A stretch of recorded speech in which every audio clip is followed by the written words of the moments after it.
We didn't mean to. Next time, watch where you going. Kaya nga, mga pangit na nga, hindi pa marunong tumingin sa dinadaanan. Let's go, Claire.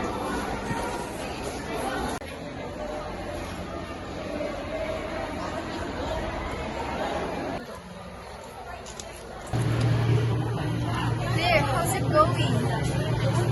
Ginagawa ko lang homework ko. Okay.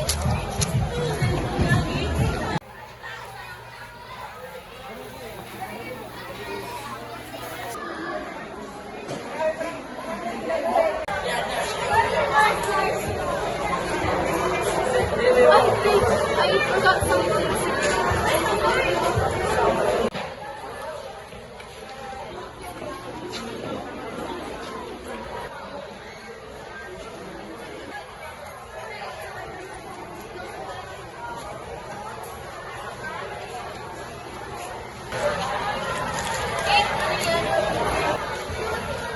Pinagtatawanan ka na naman nila. Sinong naglagay niyan? Ginagawa ko lang homework ko. Okay.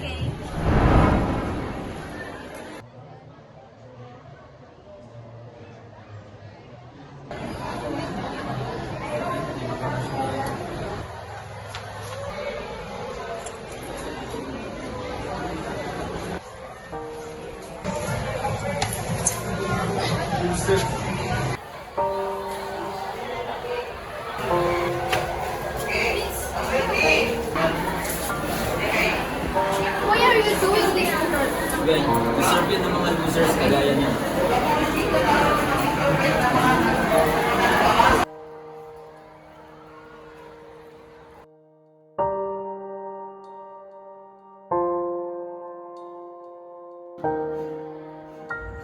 Every day, they bully me, even though I haven't done anything wrong to them.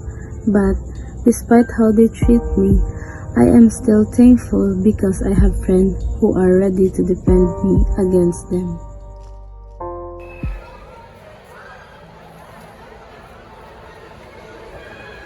Oh, Claire! Anong nangyari sa'yo? Ba't ka umiiyak? Sinunay, sinira ang reviewer ko. Dito ka muna ha. Pupuntahan lang ako ng aalis.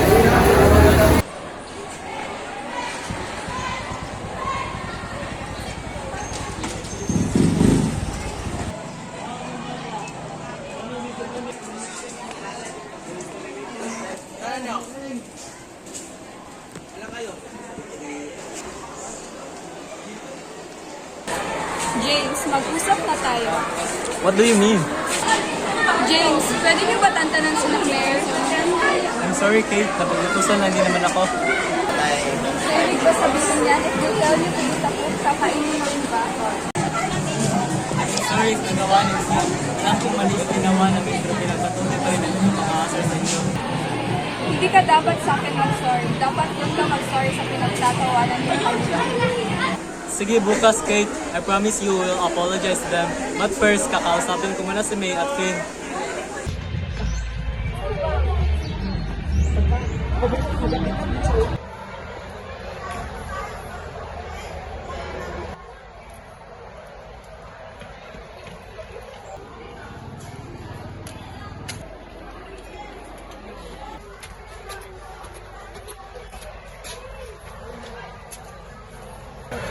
Guys, I just want to say something. You know guys, we should apologize to Claire for what we did to her. Why should I? Dapat nasa kanya yan. In fact, she bumped me yesterday. Alam mo yun, may point din naman si James eh. We should apologize to Claire.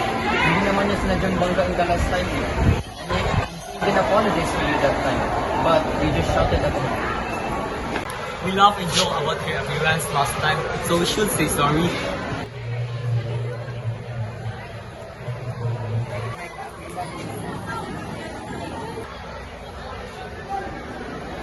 Diyan na naman sila.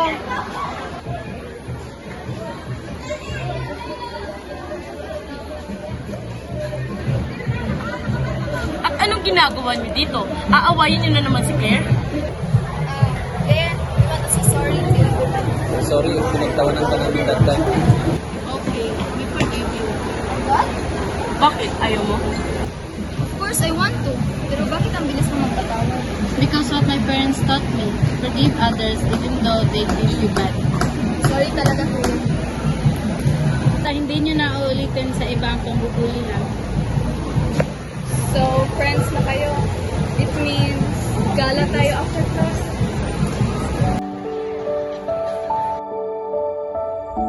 Sometimes the hardest thing is letting go, but sometimes it's the only way to find peace. I learned that forgiveness isn't about forgetting, it's about moving forward, and sometimes the people who hurt you can become the ones who lift you up. Friendship is a gift, especially when you need it most.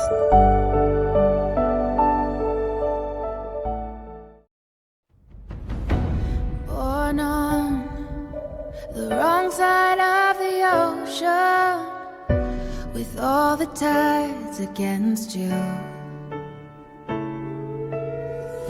You never thought you'd be much good for anyone, but that's so far from the truth. I know there's pain in your heart, and you're covered in